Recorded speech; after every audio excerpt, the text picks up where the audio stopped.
Facts are not science as the dictionary is not the literature. It's a very very important quote of Martin H. Fisher. Definitely बच्चों जो science है ना वो facts पे नहीं चलती. Science is all about the application, experiments, concepts, understanding.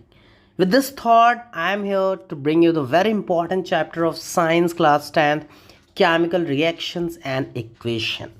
और मैं आपको एनसीईआरटी इतने आसान तरीके से पढ़ाऊंगा सो दैट आप अपने इस बोर्ड एग्जाम्स में बहुत अच्छे मार्क्स स्कोर कर सकते हैं. तो चलिए शुरू करते हैं इस चैप्टर को, केमिकल रिएक्शंस एंड इक्वेशंस को. तो सबसे पहले हम बात करें कि क्या क्या हम इस चैप्टर में कवर करने वाले हैं. ये एक बड़ा ही इंपॉर्टेंट पार्ट होने वाला है. तो बच्चों इस चैप्टर में हम केमिकल रिएक्शंस के बारे में देखेंगे, केमिकल इक्वेशंस के बारे में देखेंगे, टाइप्स ऑफ केमिकल रिएक्शंस देखेंगे, बैलेंसिंग द इक्वेशन, कैसे इक्वेशंस को बैलेंस करें, और फिर कोरोजन और रेंसिडिटी लास्ट में हमारे तो दो पॉइंट्स, दो टॉपिक्स हैं, उनको हम देखने वाले हैं.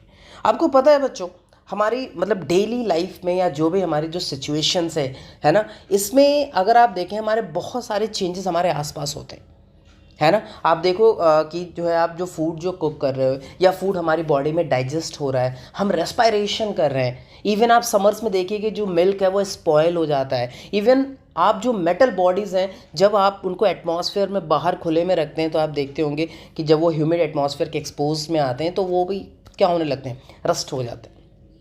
तो ऐसे बहुत सारी चीज़ें हमारी लाइफ में, हमारे नेचर में ऐसे बहुत सारी चीज़ें घटित हो रही हैं, ठीक है, जो हमारे चेंजेस हैं.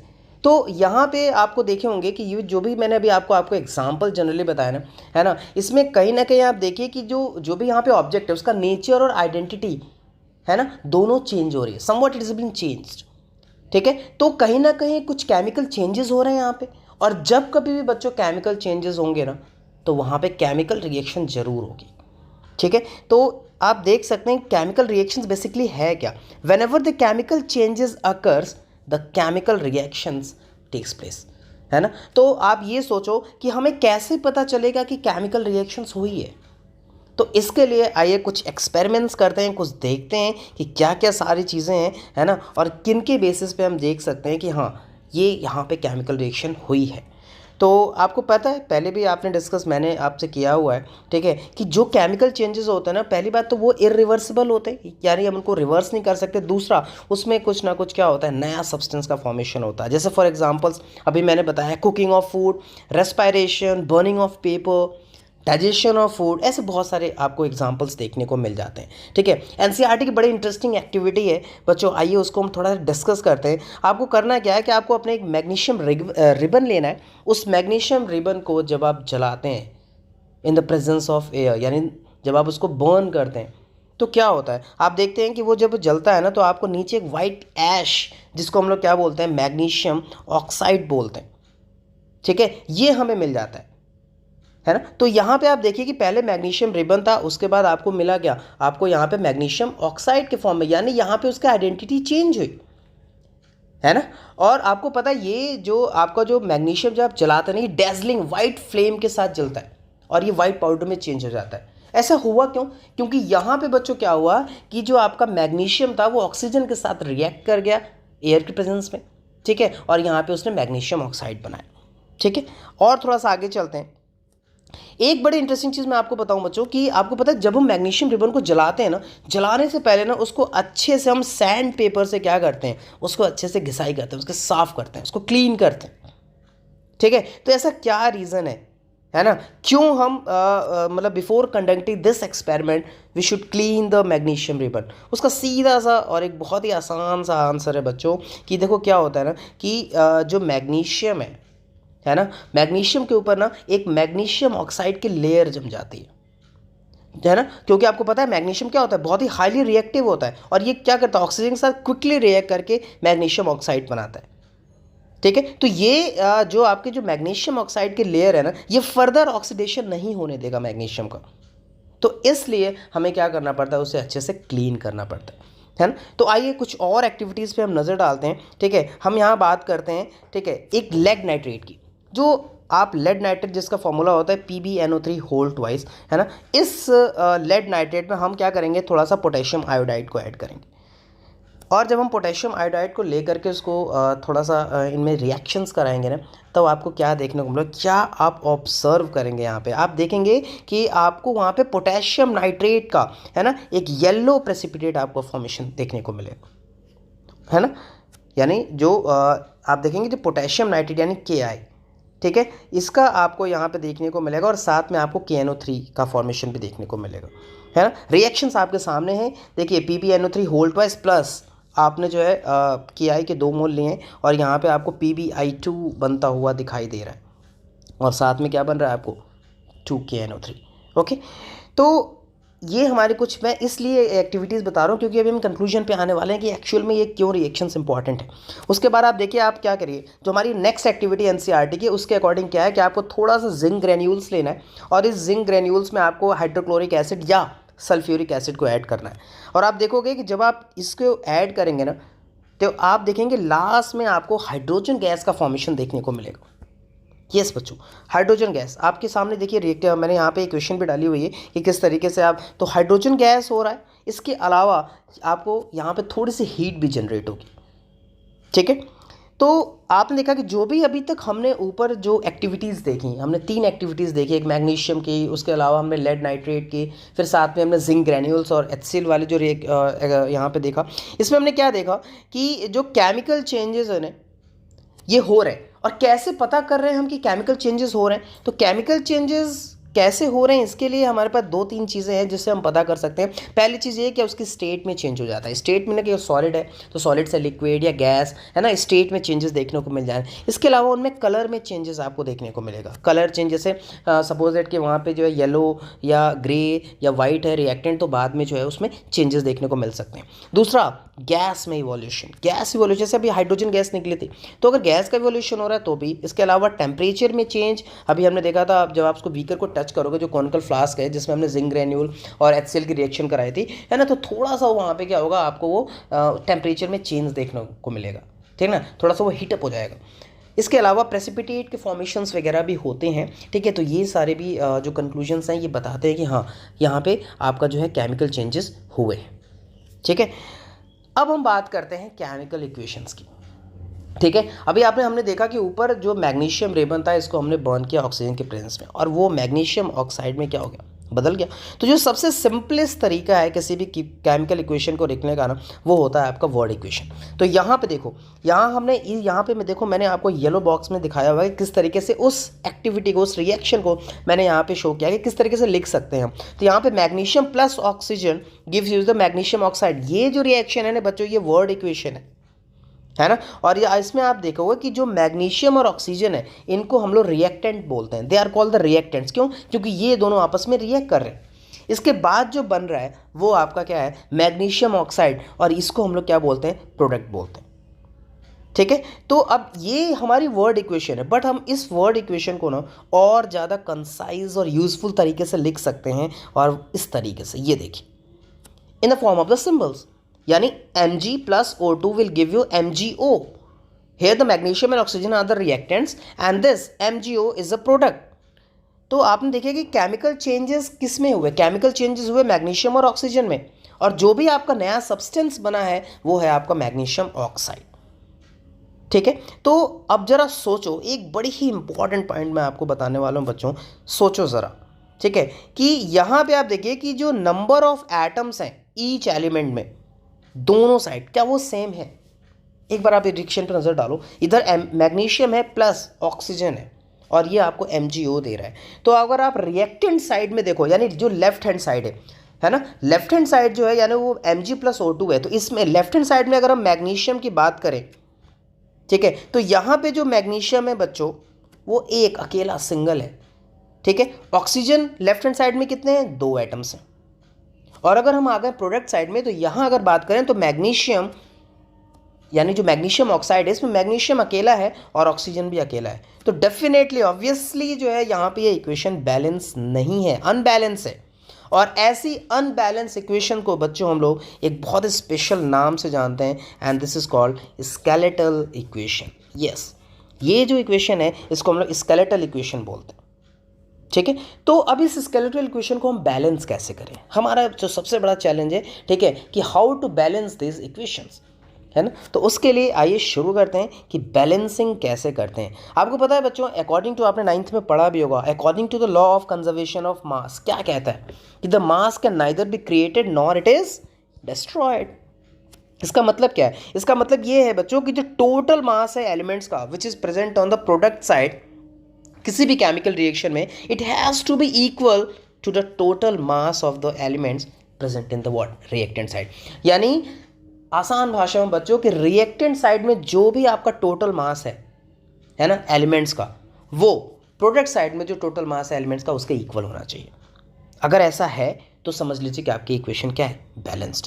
ठीक है, जैसे यहाँ पे एक मैंने रिएक्शन दी गई है, इक्वेशन मैंने लिखी है कि Fe plus H2O will give you Fe3O4 plus H2। तो यहाँ पे इसको हम लोग बैलेंस करने की कोशिश करते हैं कि आइए देखते हैं कि किस तरीके से यहाँ पे इस चीज़ को हम लोग क्या करेंगे? बैलेंस करेंगे। ठीक है बच्चों,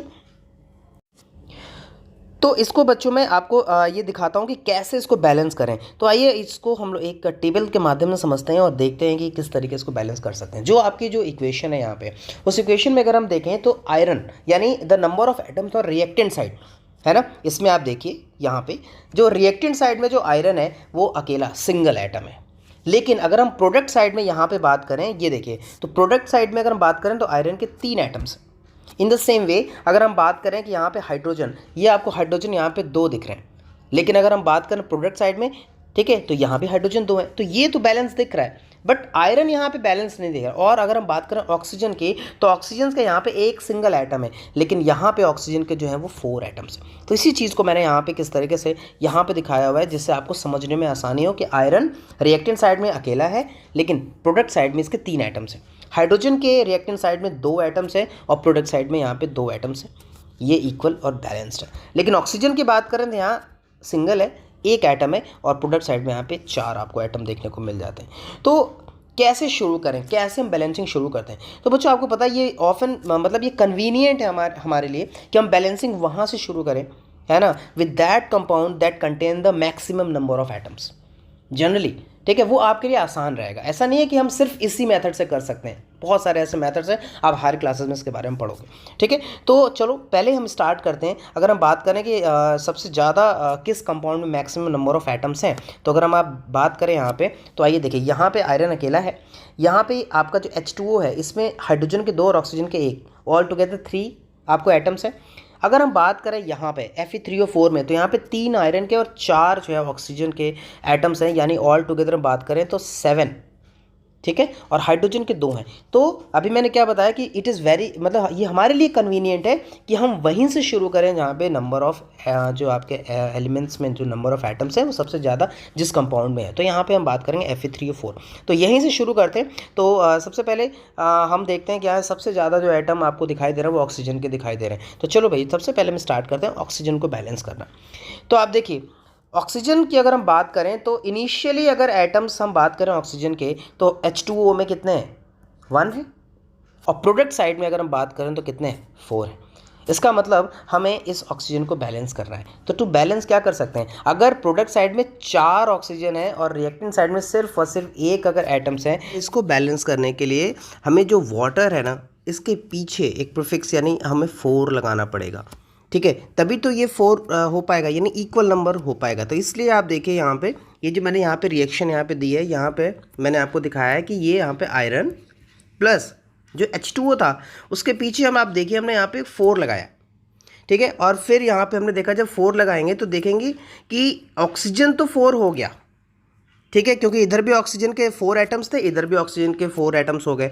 बट अगर आप यहाँ पे देखो तो ये जो हाइड्रोजन है ना, ये 4 2 जा कितने हो गए, यानी 4 2 जा इज इक्वल टू 8 हाइड्रोजन हो गए रिएक्टेंट साइड में।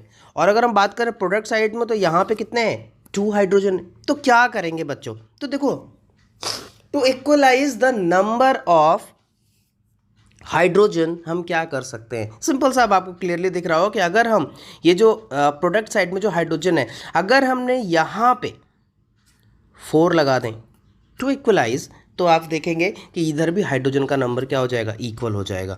ठीक है, तो आप देखिए इनिशियली यहाँ पे कितने हो गए?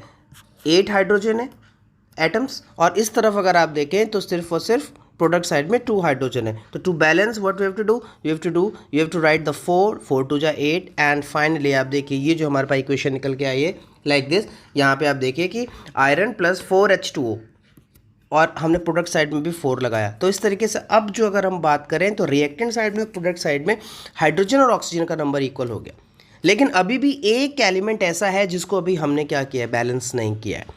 तो यहाँ पे जो थर्ड एलिमेंट है जिसे हमें बैलेंस करना है वो क्या है, आपका आयरन। तो अगर बच्चों आप आयरन की अगर आप बात करें तो इस रिएक्शन में आप क्लियरली देखिए कि इस तरफ रिएक्टेंट साइड में जो आपका आयरन दिख रहा है ये आयरन यहाँ पे सिंगल एटम में है, जबकि अगर हम बात करें प्रोडक्ट साइड में तो प्रोडक्ट साइड में यहाँ पे आयरन आपको 3 दिख रहे होंगे। तो how you will going to equalize that, इधर 3 आयरन का एटम है और इधर कितना है, सिंगल है। तो क्या करें, तो अगर आप रिएक्टेंट साइड में यहाँ पे अगर 3 लगा दें, ठीक है, तो इधर आयरन कितने हो जाएंगे, आपके 3 हो जाएंगे। तो फाइनली आप देखिए यहाँ पे जो आयरन है वो इक्वल हो चुका है, ये देखिए 3Fe plus 4H2O give you Fe3O4 plus 4H2। तो इस तरीके से अब अगर आप देखें तो सभी के जो भी हमारे एटम्स हैं, ठीक है, वो सारे के सारे बैलेंस हो चुके हैं।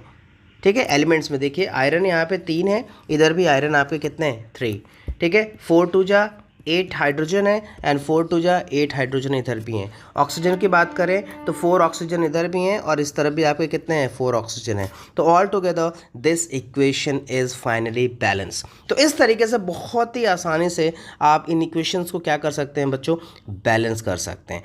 अब आपको पता है ये इक्वेशन आपकी बैलेंस हो गई है, बट फिर भी इस इक्वेशन को और ज़्यादा इन्फॉर्मेटिव बनाने के लिए, हम इससे कुछ और भी इंफॉर्मेशन लेने के लिए हम क्या करते हैं, इसमें कुछ फिजिकल स्टेट्स को डिनोट करते हैं, उनको बनाते हैं। ठीक है, जिससे हमारी केमिकल इक्वेशन और ज़्यादा इन्फॉर्मेटिव हो जाए। तो इसलिए फिजिकल स्टेट को हाँ लिखना ज़रूरी होता है from the reactant and for the word product side. ठीक है, तो क्या नोटेशंस होते हैं इनको लिखने के लिए, आइए देखते हैं। देखो जो भी हमारी इक्वेशन होती है ना, उस इक्वेशन में हमें ये दिखाने के लिए, ठीक है, उनके फिजिकल स्टेट्स को आप स्मॉल g का यूज़ कर सकते हो। इसका मतलब होता है गैसेस।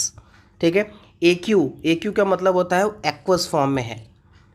अगर स्मॉल s लिखा हुआ है तो यानी सॉलिड, L लिखा हुआ है तो लिक्विड।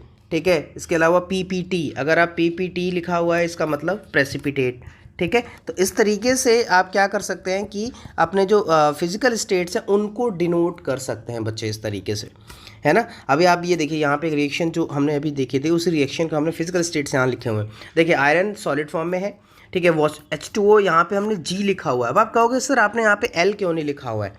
ठीक है, तो यहाँ पे देखो क्या है कि जो G है ना, G का मतलब ये है कि जो वाटर जो है ना, ये यहाँ पे स्टीम के फॉर्म में है। ठीक है, वाटर हमने किस फॉर्म में यूज़ किया, स्टीम के फॉर्म में। लेकिन अगर हमने अगर हम लिखें इस तरीके से, अगर हम यहाँ पे H2O को अगर L के फॉर्म में लिखेंगे इसका मतलब ये लिक्विड फॉर्म में है। लेकिन अगर G लिखा हुआ है इट मीन्स ये स्टीम के फॉर्म में। इधर प्रोडक्ट साइड में आइए, यहाँ पे जो आप देख सकते हैं Fe3O4 ये सॉलिड के फॉर्म में है और हमारा जो H2 है हाइड्रोजन जो है वो गैसेस फॉर्म में है। तो यहाँ पे आपने देखा कि हमने फिजिकल स्टेट लिखने से इनकी क्या हुआ, हमें कुछ और ज़्यादा इन्फॉर्मेशन मिली कि इस इक्वेशन में किस तरीके से हमारे जो कंपाउंड्स हैं, ठीक है, उनका फिजिकल स्टेट क्या है। ठीक है, इसके अलावा कुछ कंडीशंस भी है, यानी कोई जो भी रिएक्शन हम कराते हैं इक्वेशन है उनकी कुछ कंडीशंस होती हैं, यानी किस टेम्परेचर पे हम वो करा रहे हैं इक्वेशन। ठीक है, वो रिएक्शन प्रोसीड हो रही है, क्या प्रेशर है, कैटलिस्ट अगर हमने कोई लिया है तो इन सारी चीज़ों को भी हम क्या कर सकते हैं, अपनी इक्वेशन में डिनोट कर सकते हैं। जो एरो होता है, ठीक है, उस एरो के अबव एंड बिलो लिख करके इन चीज़ों को बना सकते हैं। आपने बचपन में फोटोसिंथेसिस की इक्वेशंस पढ़ी होगी, उसमें भी आपने कई बार देखा है।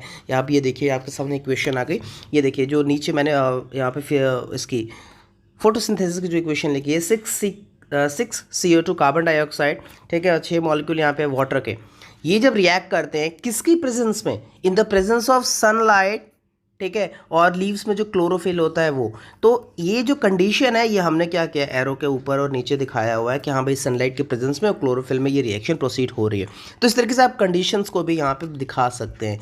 आप ये देखिए CO plus 2H2 will give you what, CH3OH liquid state में। लेकिन हमने यहाँ पे कंडीशन दिखाई कि कितना एटमॉस्फेयर प्रेशर है, यहाँ पे 340 एटमॉस्फेयर।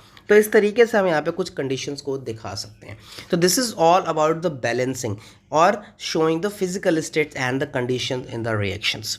अब हम आगे बढ़ते हैं जो बहुत ही बच्चों इंपॉर्टेंट पार्ट है इस चैप्टर का, कि हमने केमिकल रिएक्शंस तो देख ली, अब कितनी टाइप्स की केमिकल रिएक्शंस होती हैं इस पे हम आते हैं कि क्या क्या कौन कौन सी केमिकल रिएक्शन है। तो सबसे पहली जो रिएक्शन हम डिस्कस करने वाले हैं बच्चों यहाँ पे, वो है आपकी कॉम्बिनेशन रिएक्शन।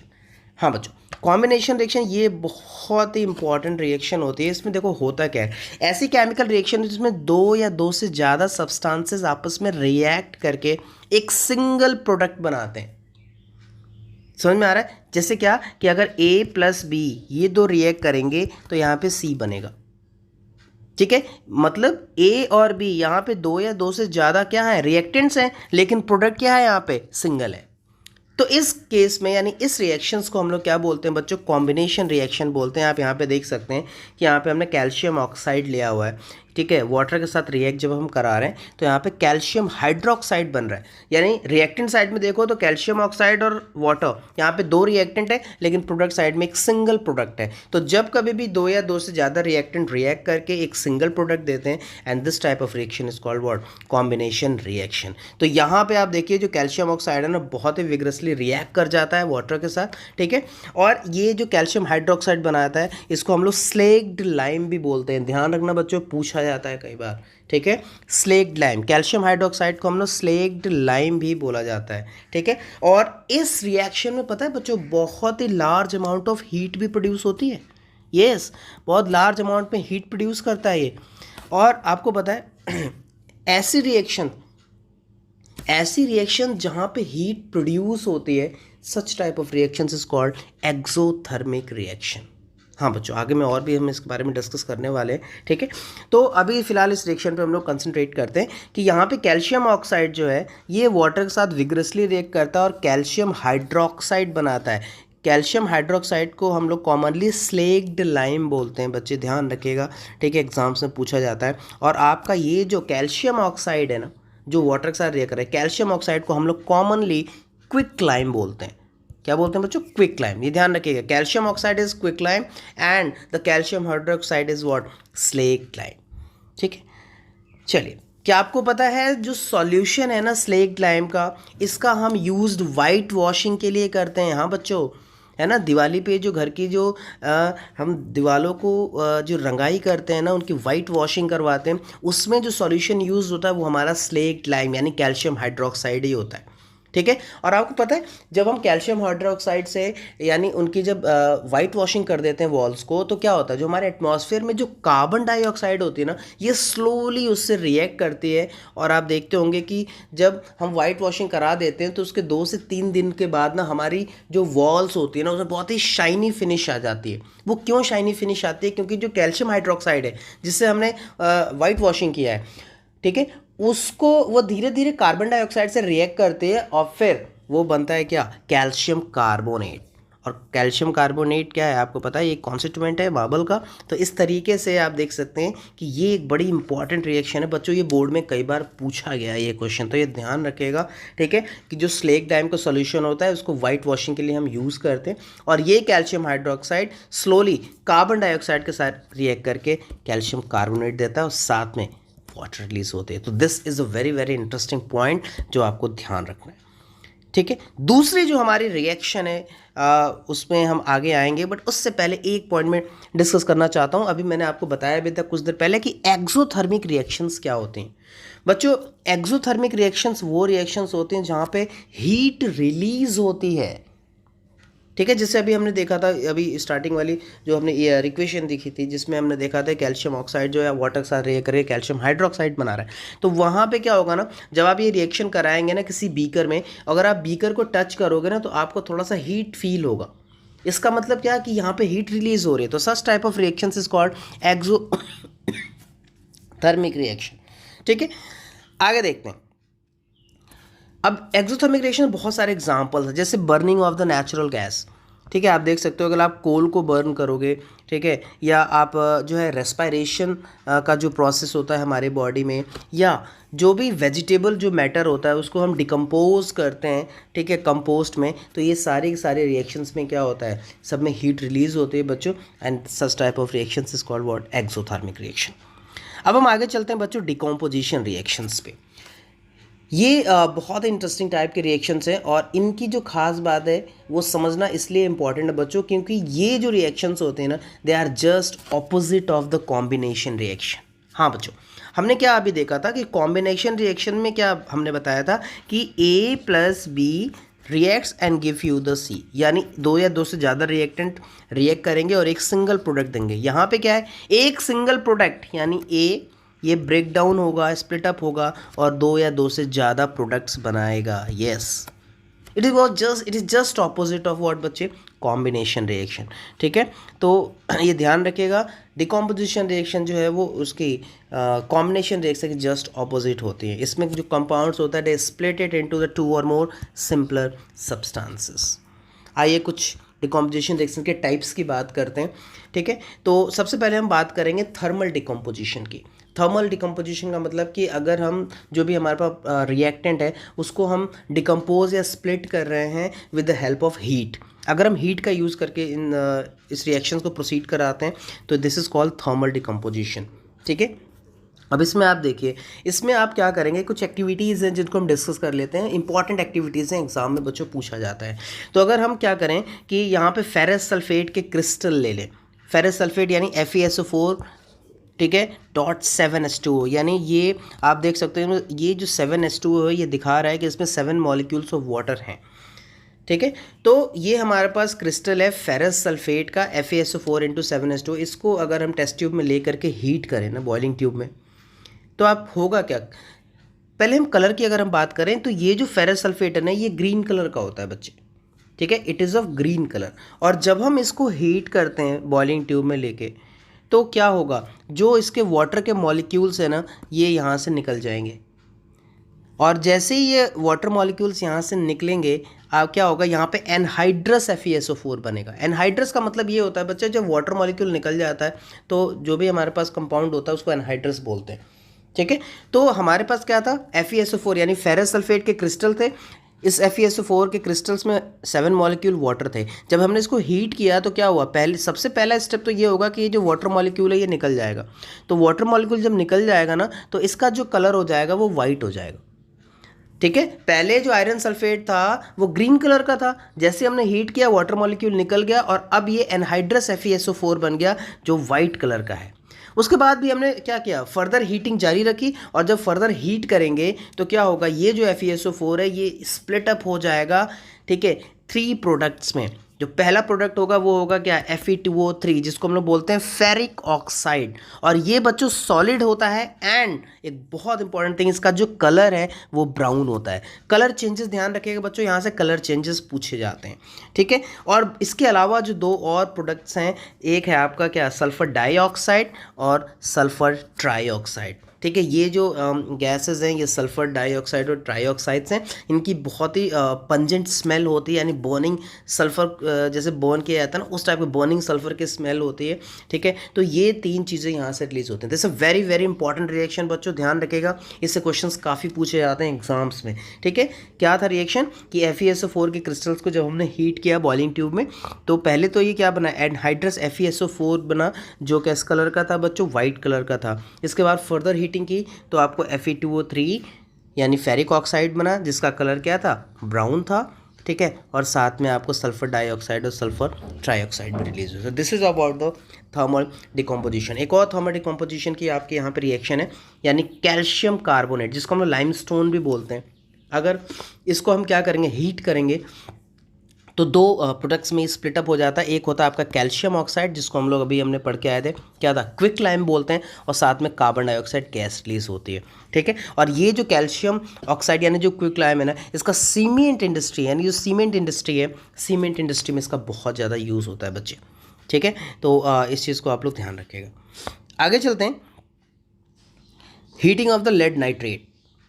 एक और बड़ी इंपॉर्टेंट रिएक्शन है कि जो लेड नाइट्रेट होता है ना, जिसको हम लोग PbNO3 होल ट्वाइस बोलते हैं। अगर इसको हम बॉइलिंग ट्यूब में लेकर के इसको अगर हीट करें तो क्या होगा बच्चों, ये देखिए। पहले तो कलर चेंजेस देख लेते हैं कि जो आपका लेड नाइट्रेट होता है, this is of white colour, और इसको अगर हमने हीट किया तो आप देख सकते हैं यहाँ पे क्या होगा कि जो लेड थ्री प्रोडक्ट्स यहाँ पे बनने वाले हैं, ये स्प्लिट अप हो जाएगा। पहला जो प्रोडक्ट वो क्या होता है, लेड ऑक्साइड होता है। लेड ऑक्साइड का जो कलर होता है बच्चों, ध्यान रखिएगा, कलर पूछा जाता है, वो येलो कलर का होता है।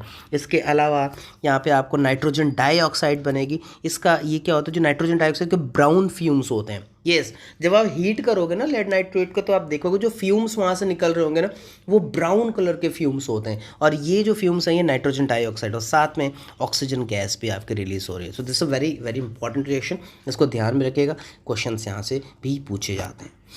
नेक्स्ट है हमारा इलेक्ट्रोलाइटिक डिकम्पोजिशन। इलेक्ट्रोलाइटिक डिकम्पोजिशन का मतलब ही यही होता है कि हम क्या, इलेक्ट्रोलाइटिक का टर्म जो होता है इसका मतलब क्या हो कि हम इलेक्ट्रिसिटी का यूज़ करके क्या कर रहे हैं, डिकम्पोज कर रहे हैं, स्प्लिट कर रहे हैं चीज़ों को। तो आप देखिए इलेक्ट्रोलिसिस ऑफ वाटर, यहाँ हम ये चीज़ आपके एनसीईआरटी में दी गई है, इससे रिलेटेड क्वेश्चन पूछे जाते हैं। ठीक है, इसमें होता क्या है कि जो आपका जो इलेक्ट्रोलिसिस करते हैं हम वाटर की, इसमें होता क्या है कि आपका डिकम्पोजिशन हो जाता है, ठीक है, वाटर का। और जब डिकम्पोजिशन होता है तो यहाँ पे दो चीज़ें आपकी बनती हैं, एक तो हाइड्रोजन बनता है और दूसरा क्या बनता है, ऑक्सीजन। इसमें पूरा सेटअप है, ठीक है, या आप एनसीईआरटी में जब देखेंगे तो पूरा सेटअप है इसमें कि हम किस तरीके से यहाँ पे कैथोड्स यानी ग्रेफाइट रॉड्स का यूज़ करके हमने कैथोड और एनोड यहाँ पे बनाया हुआ है। ठीक है, जो कैथोड है और एनोड, इन दोनों पे ही आपको प्रोडक्ट्स जो है वो मिल जाते हैं। तो यहाँ पे आप देखेंगे कि जब हम इसको स्प्लिट अप करते हैं, ठीक है, तो हाइड्रोजन और ऑक्सीजन दोनों में ये स्प्लिट हो जाता है आपका वाटर, और इस तरीके से ये जो डिकम्पोजिशन है, ये इस डिकम्पोजिशन को हम लोग बोलते हैं इलेक्ट्रोलाइटिक डिकम्पोजिशन। अब एक चीज़ यहाँ जहाँ से सवाल पूछा जाता है बच्चा, वो इम्पॉर्टेंट, आपको पता है जो वॉल्यूम ऑफ द गैस है, जो दोनों टेस्ट ट्यूब में जो कलेक्ट होते हैं ना, वो सेम नहीं होता। यस, एक्चुअली होता क्या है ना कि जो हाइड्रोजन गैस की जो वॉल्यूम होती है ना, it is twice of the oxygen gas जब हम इलेक्ट्रोलाइट डिकम्पोजिशन कराते हैं।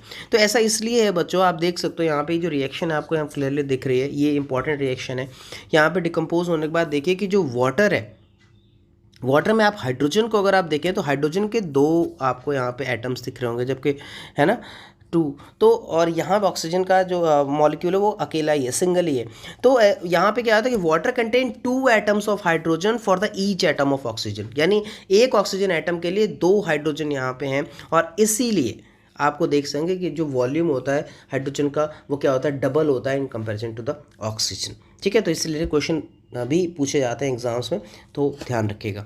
इसके अलावा एक और बड़ी इंपॉर्टेंट चीज़ मैं आपको बता दूं कि जो ये जो रिएक्शन है इलेक्ट्रोलाइटिक डिकम्पोजिशन, इसमें जब आप कैंडल को लेकर के आते हैं, ग्लोइंग कैंडल, दोनों टेस्ट ट्यूब यानी कैथोड और एनोड, ठीक है, दोनों पे अगर आप बर्निंग कैंडल लेकर के आते हैं, दोनों अलग अलग बिहेवियर शो करते हैं। अगर सपोज किसी टेस्ट ट्यूब के पास आप लेकर के गए दिस ग्लोइंग कैंडल, तो अगर वहाँ पे अगर पॉप साउंड प्रोड्यूस हो रहा है, ठीक है, एंड तो वहाँ पे क्या होगा, हाइड्रोजन होगा। और दूसरे वाले अगर टेस्ट ट्यूब के पास अगर आपकी कैंडल बहुत ही ब्राइटली अगर जलने लगी, तो समझ लीजिए वहाँ पे क्या है, ऑक्सीजन है। तो ये दोनों बिहेवियर शो करते हैं, और इसको ध्यान में रखिएगा। इसके बाद जो लास्ट डिकम्पोजिशन है उसको हम लोग फोटोलाइटिक डिकम्पोजिशन बोलते हैं। फोटो का मतलब ही होता है बच्चों लाइट, ठीक है, जो फोटो है इसका मतलब होता है लाइट, यानी लाइट का यूज़ करके अगर आप डिकम्पोज करते हैं, this is called photolytic decomposition. जैसे आप देखिए जो सिल्वर क्लोराइड जो AgCl होता है, ठीक है, इसको हम डिकम्पोज करते हैं, इसको हम चाइना डिश में लेकर के, अगर आप जहाँ पे सनलाइट आ रही है आपके घर में विंडो को उसके अगर पास रख दें, तो क्या होगा, धीरे धीरे उसमें कलर चेंजेस देखने को मिलेंगे, वो डिकम्पोज हो जाता है। यानी जो सिल्वर क्लोराइड है ये डिकम्पोज हो जाता है सिल्वर एंड क्लोरीन में। यस बच्चे ध्यान रखिएगा, ये देखिए रिएक्शन आपके सामने है। जब हमने सिल्वर क्लोराइड लिया था तो ये वाइट कलर का था, और जब हम इसको सनलाइट की प्रेजेंस में इसको एक्सपोज किया तो ये डिकम्पोज हो गया, स्प्लिट अप हो गया 2 कंपाउंड्स में। आप देख सकते हैं silver and what, chlorine. Silver का जो कलर होगा वो ग्रे हो जाता है। तो यहाँ कलर जो चेंजेस उसको ध्यान रखिएगा कि the white changes into the grey colour, और साथ में क्लोरीन गैस निकल रही है। In the same way silver bromide को भी अगर आप लेंगे, ये भी वाइट कलर का है, आपने सनलाइट से डिकम्पोज किया, ये भी ग्रे कलर में सिल्वर और ब्रोमीन में चेंज हो गया। तो एक चीज़ ध्यान रखिएगा बच्चों, ये जो रिएक्शंस होते हैं ना बहुत ही लाइट सेंसिटिव रिएक्शंस होते हैं और इसीलिए इन रिएक्शंस का यूज़ हम ब्लैक एंड वाइट फोटोग्राफी में करते हैं। यस, यहाँ से क्वेश्चन पूछे गए हैं कि ब्लैक एंड वाइट फोटोग्राफी में इन सारी रिएक्शंस का यूज़ इसीलिए करते हैं क्योंकि बहुत ही साइंस आपका जो लाइट सेंसिटिव रिएक्शंस हैं, ठीक है, और ये इनका जो है आगे बहुत इंपॉर्टेंट यूज़ भी है हमारी डेली लाइफ में। तो आपने देखा कि जितनी भी ये डिकम्पोजिशन रिएक्शंस है ना, इन सब में क्या है, एनर्जी का इन्वॉल्वमेंट है ना, यानी it involve the energy in the form of heat, light, electricity. Means यहाँ पे एनर्जी क्या हो रही है बच्चों, एब्जॉर्ब हो रही है। तो ऐसी रिएक्शन जहाँ पे एनर्जी एब्जॉर्ब हो, दे आर कॉल्ड व्हाट बच्चे, एंडोथर्मिक रिएक्शंस। ठीक है, तो ध्यान रखिएगा हमने दो टाइप के यहाँ पे बेसिकली हीट के अगर रेफरेंस में देखें तो दो टाइप के रिएक्शंस हमने देखी। पहली एक्सोथर्मिक जहाँ पे हीट रिलीज हो रही है और एंडोथर्मिक जहाँ पे हीट एब्जॉर्ब हो रही है। फाइन, अब हम आते हैं अपने डिस्प्लेसमेंट रिएक्शंस में। तो बच्चों अगर हम डिस्प्लेसमेंट रिएक्शंस की बात करें तो जो डिस्प्लेसमेंट रिएक्शंस होती हैं ये ऐसे रिएक्शंस होते हैं जिसमें अ मोर रिएक्टिव एलिमेंट, ठीक है, displaces a less reactive element from its compound. हाँ जी बच्चों ध्यान रखिएगा, ये डिस्प्लेस का मतलब ही ये होता है क्या कि किसी को अपनी पोजीशन से हटा देना, डिस्प्लेस कर देना और खुद वो पोजीशन ले लेना। ठीक है, तो a reaction in which more reactive, ध्यान देना, ज़्यादा रिएक्टिव जो एलिमेंट होगा वो क्या करेगा, लेस रिएक्टिव एलिमेंट को उसके कंपाउंड से डिस्प्लेस कर देगा, हटा देगा। ठीक है, आप देख सकते हैं ये बहुत ही फेमस यहाँ पे एक हमने देख सकते एक्टिविटी है और ये बड़ी इंपॉर्टेंट रिएक्शन भी है इस मतलब इसको समझने के लिए, डिस्प्लेसमेंट रिएक्शन को। तो वहाँ पे आप इसमें करना क्या है, आप देखिए कि आपको एक आयरन नेल लेनी है। ठीक है, आयरन की नेल लेनी है और इसको आप कॉपर सल्फेट के सॉल्यूशन में इसको डिप कर देना है। बच्चों आपको पता है जो कॉपर सल्फेट का सॉल्यूशन होता है ना, ये ब्लू कलर का होता है। ठीक है, कॉपर सल्फेट का सॉल्यूशन जो है वो ब्लू कलर का होता है और इसमें अगर आपने आयरन को लेकर के डिप कर दिया और फिर थोड़ी देर इसको छोड़ दिया अबाउट 40-45 मिनट्स, ठीक है, तो आप देखेंगे कि इसमें बहुत सारे चेंजेस देखने को मिलेंगे। आप ये देखिए चेंजेस यहाँ पे शो किए हैं मैंने। आप देखिए जो कलर है, आप अगर कलर पे ध्यान दें तो कॉपर सल्फेट का कलर ब्लू था and after the reaction the colour of the solution has been changed, now it is been sea green और somewhat green you can say, है ना। तो हुआ क्या यहाँ पे बच्चों, देखो रिएक्शन, आप रिएक्शंस पे आते हैं। यहाँ पे आयरन की रिएक्शन हमने कॉपर सल्फेट के साथ कराया। अब iron being more reactive than copper, iron क्या करेगा, कॉपर को उसकी प्लेस से डिस्प्लेस कर देगा और खुद ये जगह लेकर के यहाँ पे क्या बना लेगा, आयरन सल्फेट। ठीक है, and this iron sulphate is of green colour और साथ में जो कॉपर है वो निकल जाएगी, डिस्प्लेस हो जाएगी। तो यहाँ पे देखिए जो आपकी नेल थी ना उसके ऊपर आप देखिए ये ब्राउन कलर की एक कॉपर की कोटिंग आपको देखने को मिलेगी। ठीक है, तो ये जो रिएक्शन है, ये रिएक्शन कैसे रिएक्शन है, this is basically the displacement reaction, यानी copper sulphate of blue colour और यहाँ पर आपको क्या बना, यहाँ पे आपको आयरन सल्फेट बना और ये आयरन सल्फेट जो है ये ग्रीन कलर का होता है। फाइन, तो हियर ध्यान रखिएगा, Fe being more reactive than the copper, the iron will displace the copper from its solution and forms the iron sulfide। कुछ और रिएक्शंस हैं, आइए देख लेते हैं, एग्जांपल्स हैं। जैसे आप देखिए जिंक जो है कॉपर सल्फेट के साथ रिएक्ट करेगा तो it being more reactive it will displace this copper and it will become what, zinc sulfate and copper। In the same way this lead being more reactive than this copper क्या करेगा, ये copper को यहाँ से displace करेगा और यहाँ पे क्या बनाएगा, लेड क्लोराइड और साथ में कॉपर।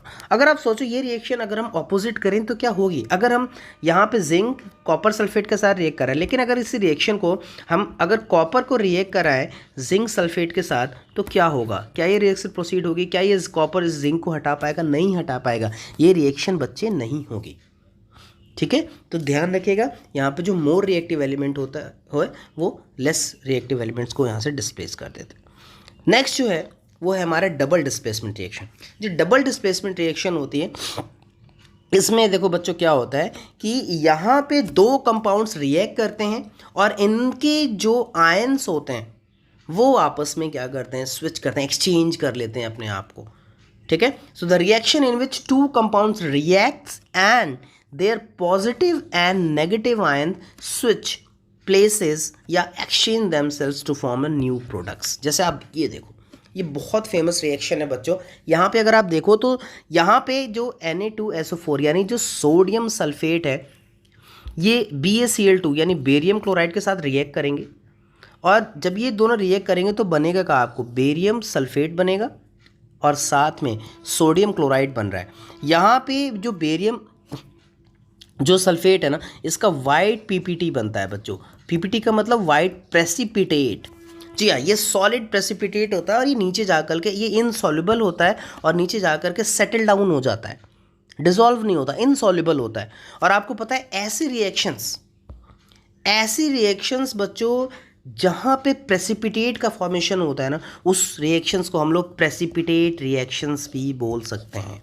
यस, ध्यान रखें। तो इस टाइप के रिएक्शंस को हम लोग प्रेसिपिटेट रिएक्शंस भी बोलते हैं बच्चे, ठीक है ना। अब यहाँ पे जो BaSO4 का जो आपका वाइट प्रेसिपिटेट बन रहा है, ये कैसे बन रहा है, यहाँ पे आप देखिए, आप इस रिएक्शन पे जाएं तो यहाँ पे क्या है, यहाँ पे SO4 यहाँ पे ये आयन है, ठीक है, और यहाँ पे क्या है, बेरियम का आयन है।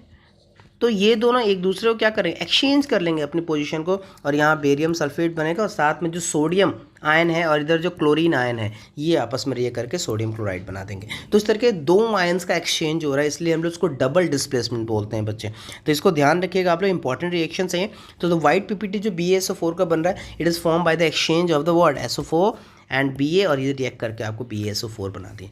तो by the exchange of ions ये सारी चीज़ें यहाँ पे क्या हो रहा है, हो रही।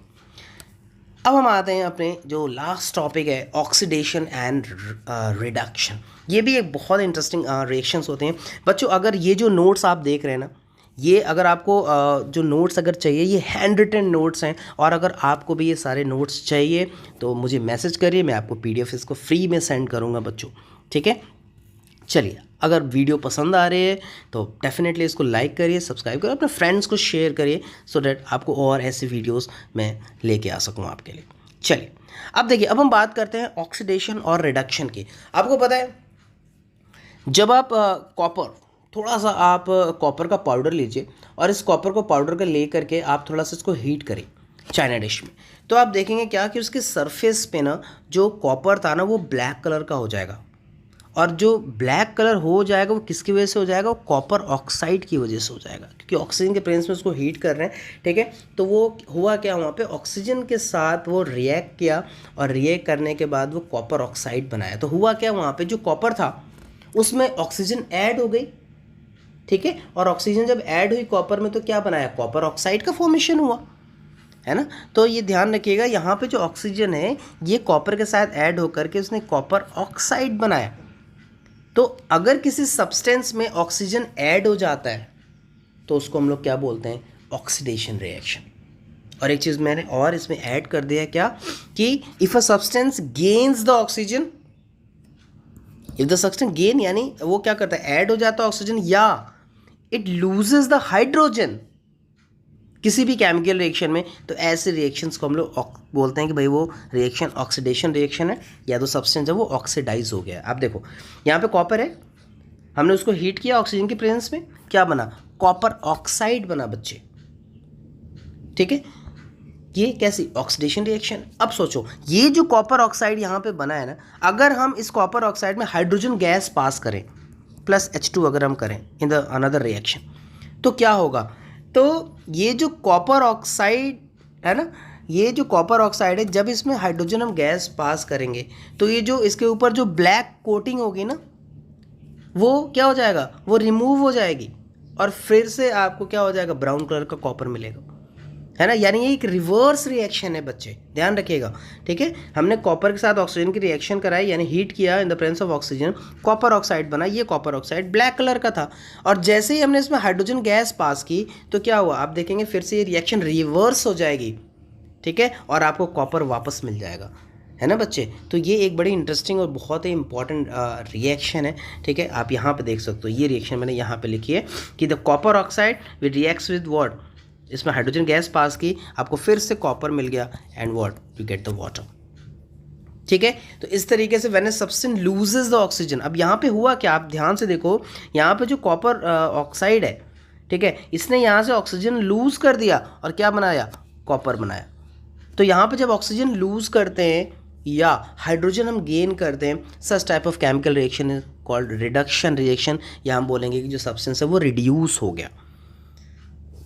तो आपको सिंपल समझ में आया बच्चों? देखो बहुत आसान है यहाँ पे समझना कि कॉपर में ऑक्सीजन ऐड हो गई और कॉपर ऑक्साइड बनाया, तो ये हो गई आपकी ऑक्सीडेशन रिएक्शन। फाइन। दूसरे में देखिए क्या, कॉपर ऑक्साइड था, यहाँ से ऑक्सीजन लूज हो गया, लूज करके इसने सिर्फ कॉपर बना दिया, तो जो ऑक्सीजन जब लूज होती है this is called reduction reaction. अब इन दोनों रिएक्शन को अगर हम कंबाइन कर दें बच्चे, तो आप देखिए यहाँ पे क्या हो जाएगा, CuO plus H2 will give you Cu plus H2O। अब इस रिएक्शन को ध्यान से देखो, ये जो CuO है ना, ये वाला पार्ट, यहाँ देखिए यहाँ पे ऑक्सीजन लूज किया है इसने, और जो H2 वाला पार्ट है ना, अब H2 देखो इधर जा करके क्या कर रहा है, इसने वाटर को ऐड किया, सॉरी ऑक्सीजन को ऐड किया है, ठीक है। तो आप देखोगे कि ये जहाँ पे ऑक्सीजन ऐड हो रहा है ना, दिस इज कॉल्ड ऑक्सीडेशन, और जहाँ पे आपका ये ऑक्सीजन रिमूव हो रहा है दिस इज कॉल्ड रिडक्शन। तो एक ही रिएक्शन में ऑक्सीडेशन भी हो रहा है और रिडक्शन भी हो रहा है। तो बच्चों ऐसी रिएक्शन, ठीक है, जिसमें कोई रिएक्टेंट ऑक्सीडाइज हो और दूसरा रिएक्टेंट क्या हो, रिड्यूस हो, such type of reactions is called redox reaction. बहुत इंपॉर्टेंट, या ऑक्सीडेशन रिडक्शन रिएक्शन भी इनको बोला जाता है। तो ऐसे रिएक्शंस को हम लोग रिडॉक्स रिएक्शन बोलते हैं, जहाँ पे ऑक्सीडेशन और रिडक्शन दोनों एक ही रिएक्शन में होती है, ठीक है। अब क्या आपको पता है बच्चों कि the substance which is oxidize is called reducing agent. हाँ बच्चों, जो सब्सटेंस ऑक्सीडाइज हो रहा है वो रिड्यूसिंग एजेंट होता है, और वो सब्सटेंस जो रिड्यूस हो रहा है किसी भी केमिकल रिएक्शन में, उसको हम लोग ऑक्सीडाइजिंग एजेंट बोलते हैं। जैसे आप यहाँ पे समझ अपनी इसी रिएक्शन में देख लेते हैं फिर से वापस आकर के। जैसे यहाँ पे देखो, अगर हम बात करें बच्चों, तो यहाँ पे जो हाइड्रोजन है ना, ये ऑक्सीडाइज हो रहा है। क्यों ऑक्सीडाइज हो रहा है? क्योंकि इसमें आप देखोगे कि ये ऑक्सीजन ऐड हो रही है, इसलिए ऑक्सीडाइज हो रहा है। तो बच्चे जो ऑक्सीडाइज होता है, यानी हाइड्रोजन जो ऑक्सीडाइज हो रहा है, ये रिड्यूसिंग एजेंट होगा बच्चे, ठीक है। और जो कॉपर ऑक्साइड है, जहां से ऑक्सीजन रिमूव हो रही है, इसका रिडक्शन हो रहा है। तो इसका अगर रिडक्शन हो रहा है तो ये क्या होगा, ये एक ऑक्सीडाइजिंग एजेंट होगा। कंफ्यूज हो रहे हो? कंफ्यूज नहीं होना, ठीक है। याद रखो, क्या कैसे याद रख सकते हो कि जो ऑक्सीडाइज होगा वो रिड्यूसिंग एजेंट होगा, और जो रिड्यूस होगा वो ऑक्सीडाइजिंग एजेंट होगा। क्या होते हैं ऑक्सीडाइजिंग और रिड्यूसिंग एजेंट? देखो, हाइड्रोजन रिड्यूसिंग एजेंट इसलिए कह रहे हैं क्योंकि ये कॉपर ऑक्साइड को रिड्यूस कर रहा है, ठीक है। और कॉपर ऑक्साइड जो है यहाँ पे ऑक्सीडाइजिंग एजेंट इसलिए है क्योंकि वो हाइड्रोजन को ऑक्सीडाइज कर रहा है। तो ये ध्यान रखिएगा कि जो ऑक्सीडाइज होता है किसी केमिकल रिएक्शन में वो रिड्यूसिंग एजेंट होता है, और जो रिड्यूस हो रहा है वो ऑक्सीडाइजिंग एजेंट होता है। इससे क्वेश्चन पूछे जाते हैं बोर्ड्स में बच्चों, इसलिए आप ध्यान रखिएगा। यहाँ पे भी मैंने एक रिएक्शन ली है, देखिए MnO2 plus 4HCl will give you MnCl2 and what 2H2O plus Cl2। आप देखिए यहाँ पे MnO2 है ना, यहाँ पे क्या होगा, यहाँ से ऑक्सीजन आप देखो रिमूव हो रही है ना, तो ऑक्सीजन जो रिमूव होती है इसका मतलब ये रिड्यूस हो रहा है। तो अगर ये रिड्यूस हो रहा है तो क्या होगा बच्चे, ये ऑक्सीडाइजिंग एजेंट होगा। और देखो HCl है ना, HCl किस में आप देखोगे यहाँ पे चेंज हो रहा है, HCl आप देखो ये ऑक्सीडाइज हो रहा है। क्यों ऑक्सीडाइज हो रहा है? अभी आप सोचोगे कि यहाँ तो ऑक्सीजन ऐड नहीं हो रही है। बच्चों मैंने आपको जो डेफिनेशन बताई थी उसमें बताया था कि अगर ऑक्सीजन ऐड हो तब भी क्या बोलते हैं, ऑक्सीडेशन बोलते हैं, या अगर हाइड्रोजन रिमूव हो तब भी क्या है, ऑक्सीडेशन ही है। तो यहाँ हाइड्रोजन रिमूव हो रही है, देखिए HCl में हाइड्रोजन रिमूव हो जाएगा और सिर्फ Cl2 आपको बचेगा। तो इस तरीके से दिस इज बीन ऑक्सीडाइज, तो ये एक रिड्यूसिंग एजेंट होगा। तो यहाँ से क्वेश्चन पूछे जाता है। Now will move the corrosion and nurture. आपको पता है ये जो ऑक्सीडेशन रिडक्शन के डेली लाइफ में बहुत ज़्यादा क्या है, कुछ ऐसे इफेक्ट्स हैं जो हम ऑब्जर्व करते हैं इन रिडॉक्स रिएक्शंस का अपनी डेली लाइफ में। तो इसमें जो सबसे इंपॉर्टेंट पार्ट है वो क्या है, कोरोजन। आपने देखा होगा जो आयरन आर्टिकल्स होते हैं ना बहुत ही शाइनी होते हैं जब न्यू होते हैं, लेकिन जब इनको आप खुले में छोड़ देते हो, ओपनली एक्सपोज होते हैं, जब एयर, ठीक है, मॉइस्चर, तो आप देखते हो कि इनके ऊपर एक रेडिश ब्राउन कलर का पाउडर है ना की कोटिंग चढ़ जाती है। This is for what, rusting of the iron, है ना। तो देखो होता क्या है, आप देख सकते हो कि बेसिकली जो कोरोजन है ये क्या है, it is the process by which the metal surface is attacked by the air and water और द एसिड्स। जो भी मेटल सरफेसेस होते हैं ना, अगर एयर, वाटर या एसिड्स के संपर्क में आते हैं ना, तो क्या होता है वो धीरे धीरे वो मतलब उनके ऊपर एक ब्राउन कवरिंग चढ़ जाती है, इसको हम लोग रस्टिंग ऑफ आयरन बोलते हैं। ठीक है। और कुछ और भी ऐसे मेटल हैं जो टार्निश होते हैं, आप देख सकते हो जो कॉपर और सिल्वर होते हैं ना, इनके भी कलर्स ऐसे ही होते हैं बच्चों, ठीक है। आप देख सकते हो जो कॉपर होता है ना वो ग्रीन कलर का हो जाता है, और जो सिल्वर होता है वो ब्लैक कलर की हो जाती है। तो ये कुछ एग्जांपल्स हैं कोरोजन्स के, इसमें रस्टिंग ऑफ आयरन है, ब्लैक कोटिंग ऑफ सिल्वर है, या green colour of the copper है ना। ये सारे जो है ऑक्सीडेशन रिएक्शंस के ही एग्जांपल्स हैं। तो अब आपको पता है ये कोरोजन हमारे लिए बहुत ज़्यादा नुकसानदायक क्यों, क्योंकि ये क्या करता है, ये डैमेज कॉज कर सकता है जो भी मेटल से बनी हुई चीज़ें हैं, जैसे कार, ठीक है, ब्रिजेस, आयरन रेलिंग्स, शिप्स, ऐसे बहुत सारे मेटल से बने हुए objects, specially those of the iron से अगर बने हुए हैं तो उनको ये बहुत ज़्यादा नुकसान। तो ये बहुत एक सीरियस प्रॉब्लम है हमारे लिए, और इससे कैसे बचा जाए वो डेफिनेटली आप क्या करेंगे, चैप्टर नंबर 3 जो आपके NCERT का है, मेटल्स एंड नॉन मेटल, वहाँ पे इसके बारे में हम लोग पढ़ेंगे। चलिए नेक्स्ट आते हैं। अगर आपको मेरे नोट्स पसंद आ रहे हैं बच्चों, ठीक है, आपको लग रहा है, तो मैं ये हैंड रिटन नोट्स आपको प्रोवाइड कर सकता हूँ, जिससे आपको काफ़ी हेल्प होगी। मैं फ्री में प्रोवाइड करूँगा ये सारे नोट्स आपके लिए, ठीक है। आइए अब हम बात करते हैं हमारे लास्ट टॉपिक इस चैप्टर का, जिसका नाम है रेंसिडिटी। तो रेंसिडिटी होता है क्या, आपको पता है, जो फैट होता है या जो ऑयल, ऐसे फूड जिसमें जो फैट और ऑयल से बने हुए होते हैं, अगर इसको लंबे समय तक हम इसको खुले में छोड़ दें तो क्या होगा। आप सोचो आप चिप्स का पैकेट लेकर के आए, आप उसमें चिप्स के पैकेट को आपने खोला, ठीक है, आप उसको खा रहे थे, अचानक आपको कोई काम आ गया, आप छोड़ करके चले गए, ठीक है। 2 से 3-4 घंटे तक वो चिप्स का पैकेट ऐसे ओपन रहा, और फिर जब आप रिटर्न होकर के आएंगे ना, उस चिप्स को आप टेस्ट करेंगे ना, उसका टेस्ट बदल चुका होगा, उसकी स्मेल बदल चुकी होगी, है ना। तो जब हुआ क्या बेसिकली कि जो चिप्स था, है ना, उसमें फैट है और ऑयल्स हैं, तो जब इसको ओपन कर दिया तो ऑक्सीजन के साथ एक्सपोज कर गया, और वहाँ से जब रिएक्शन हुई तो एक्चुअली हुआ कि जो फैट और ऑयल थे इनका ऑक्सीडेशन हो गया, इसमें ऑक्सीजन ऐड हो गई, और जब फैट और ऑयल्स ऑक्सीडाइज होते हैं ना, दे बिकम रेंसिड, यानी इनकी स्मेल, उनका टेस्ट, ये सब कुछ चेंज हो जाता है ना। तो हम क्या करते हैं, दिस प्रोसेस कॉल्ड बच्चों रेंसिडिटी, ध्यान रखिएगा, इंपॉर्टेंट है, ठीक है। तो कैसे प्रिवेंट करें हम, अब क्वेश्चन हमारे पास ये है कि कैसे रेंसिड होने से हम प्रिवेंट कर सकते हैं। तो बच्चों अगर ऑक्सीडेशन हो रहा है तो हम क्या कर सकते हैं, एंटीऑक्सीडेंट्स का यूज़ कर सकते हैं, ठीक है। तो पहला सबसे इंपॉर्टेंट पॉइंट है कि हम we can use the antioxidant. तो कौन कौन से एंटीऑक्सीडेंट जो सबसे ज़्यादा यूज़ होते हैं, वो BHA है बच्चों, यानी ब्यूटिलेटेड हाइड्रोक्सी एनिसोल, इसका यूज़ किया जाता है। इसके अलावा BHT यानी ब्यूटिलेटेड हाइड्रोक्सी टोलुइन, ये 2 ऐसे एंटीऑक्सीडेंट हैं जिनका बहुत ज़्यादा यूज़ किया जाता है और ऑक्सीडेशन से हम बचाते हैं। इसके अलावा अगर हम क्या करें, जो भी हमारे पास जो भी ऑयली या फैटी चीज़ें हैं खाने वाली, उनको अगर हम एयर टाइट कंटेनर्स में रखें तो भी प्रिवेंट हो सकता है, क्योंकि एयर टाइट कंटेनर्स में क्या होगा, एयर अंदर जाएगी नहीं और हमारा वो प्रोटेक्टेड रहेगा। आपको पता है जो चिप्स के पैकेट्स होते हैं ना, इसमें जो मैन्युफैक्चरर होते हैं ना, वो नाइट्रोजन गैस फ्लश करते हैं। क्यों, सवाल कई बार पूछा गया कि why the chips packets are flushed with nitrogen. Simple सा फंडा है, क्योंकि नाइट्रोजन जो है बहुत ज़्यादा रिएक्ट नहीं करती, और ये क्या करती है, ऑक्सीजन से प्रिवेंट करके रखती है चिप्स को, और ये रेंसिडिटी से क्या करती है, प्रिवेंट करती है। इसके अलावा अगर हम बच्चे जो ऑयली फूड्स होते हैं, अगर उनको रेफ्रिजरेटर में रखें ना, तो इससे भी थोड़ा बहुत क्या कर सकता है, वो रेंसिडिटी को स्लो डाउन कर सकता है, ठीक है। तो this is all about this chapter, it's a very very interesting chapter, आपके बोर्ड के एग्जाम्स के लिए बहुत इंपॉर्टेंट चैप्टर है बच्चे। तो मैंने कोशिश की है कि आपको बहुत ही ईजी मैनर में, ईजी भाषा में इस इंटरेस्टिंग चैप्टर को मैं समझाऊं। अगर आपको ये पसंद आया कंटेंट तो डेफिनेटली आप इसको शेयर करिए अपने फ्रेंड्स के साथ, लाइक और सब्सक्राइब करिए साइंस क्रैब को, क्योंकि आगे और भी आपको वीडियोस देखने को मिलती रहेंगी। तो बहुत बहुत थैंक यू आपका जुड़े रहने के लिए। कीप कनेक्टिंग बच्चों, and please keep subscribing. Thank you.